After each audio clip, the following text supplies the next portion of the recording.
మహాభారతంలోని hero ఎవరు అనగానే అర్జునుడు అని ఇట్టే చెప్పేస్తాం.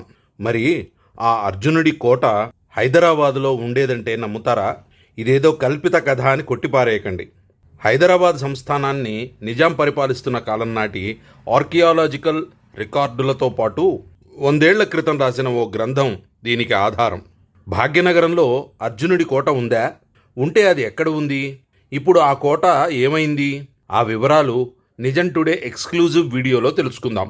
భాగ్యనగరంలోని మౌలాలి ప్రాంతంలో చారిత్రక ప్రాధాన్యం కలిగిన 3 కొండలు ఉన్నాయి. ఒక కొండపై మౌలాలి దర్గా ఉంది.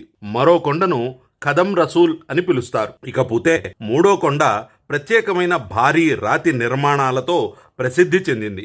ఈ కొండనే భండోలి కొండ అని పిలిచేవారు. ఈ భండోలి కొండపై ఒక పురాతన కోట అవశేషాలు ఉండేవని పురావస్తు రికార్డులు చెబుతున్నాయి. ఆ కోటను అర్జునుడి కోట అని పిలిచేవారు. దీనికి ఆధారం 1924లో సయ్యద్ ఆలీ అస్గర్ బిలిగ్రామీ అనే పురావస్తు పరిశోధకుడు రాసిన పుస్తకంలో కనిపిస్తుంది. ఆ పుస్తకం పేరు land marks of Deccan, a comprehensive guide to the archaeological remains of the city and suburbs of Hyderabad. ఇంతకీ సయ్యద్ అలీ అస్గర్ బిల్గ్రామీ ఎవరో తెలుసుకుంటే ఆ పుస్తకం ఎందుకు ముఖ్యమో తెలుస్తుంది.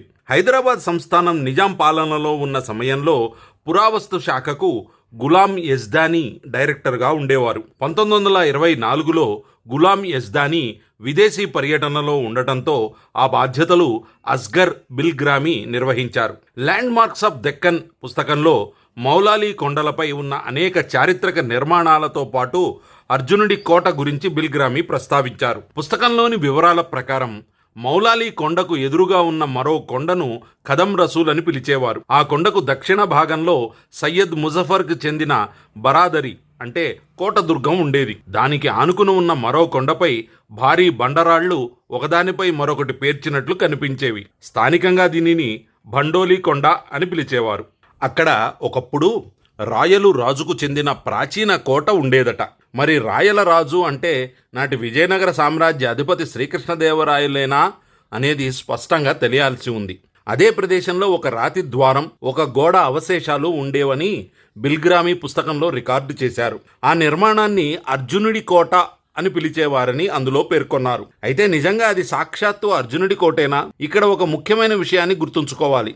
బిల్గ్రామీ తన పుస్తకంలో ఆ కోట మహాభారతంలోని అర్జునుడే నిర్మించాడని నిర్ధారించలేదు. అక్కడ ఉన్న కోట అవశేషాలను స్థానికంగా అర్జునుడి కోట అని పిలిచేవారని మాత్రం చెప్పారు. 100 ఏళ్ల క్రితం ఒక పురావస్తు గ్రంథంలో ఈ పేరు, ఆ నిర్మాణం గురించి రికార్డ్ అవడం ఇది చరిత్రపరంగా అత్యంత కీలకమైన విషయం. ఇప్పుడు ఆ అర్జునుడి కోట ఎక్కడుంది, ఏమైంది? ఇక్కడే ఉంది అసలు విషాదం. ఒకప్పుడు ఈ కొండలపై ఉన్న అనేక చారిత్రక నిర్మాణాలు కాలక్రమంలో కనుమరుగయ్యాయి. కాలక్రమేణా జరిగిన దురాక్రమణలు, అక్రమ రాతి త్రవ్వకాలతో పాటు నిర్లక్ష్యం ఇవన్నీ కలిపి మౌలాలి కొండల పురావస్తు వారసత్వానికి తీవ్ర నష్టం కలిగించాయి. అర్జునుడి కోటగా పేర్కొన్న నిర్మాణానికి సంబంధించిన చివరి అవశేషాలైన ఒక రాతి ద్వారం, ఒక గోడ 1920లో రికార్డు చేయబడ్డాయి. కానీ ఇప్పటికే ఆ కోటకు సంబంధించిన స్పష్టమైన ఆనవాళ్లు మాత్రం కనిపించడం లేదు. మౌలాలి కొండలపై ఉన్న కొన్ని పురాతన నిర్మాణాలు 1578 నాటివిగా గుర్తించబడ్డాయి. అయితే అర్జునుడి కోటగా పేర్కొన్న నిర్మాణం వాటికంటే కూడా పురాతనమైనది కావచ్చనే అభిప్రాయం మాత్రం ఉంది. మౌలాలిలోని అర్జునుడి కోట మహాభారత కాలం నాటిదా?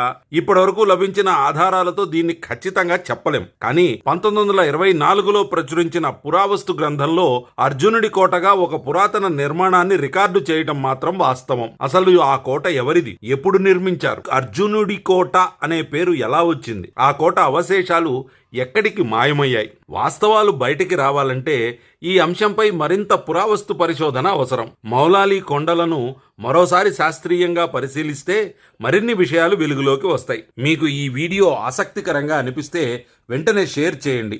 ఇలాంటి మరింత వివరాల కోసం మా ఛానల్ను సబ్స్క్రైబ్ చేయండి.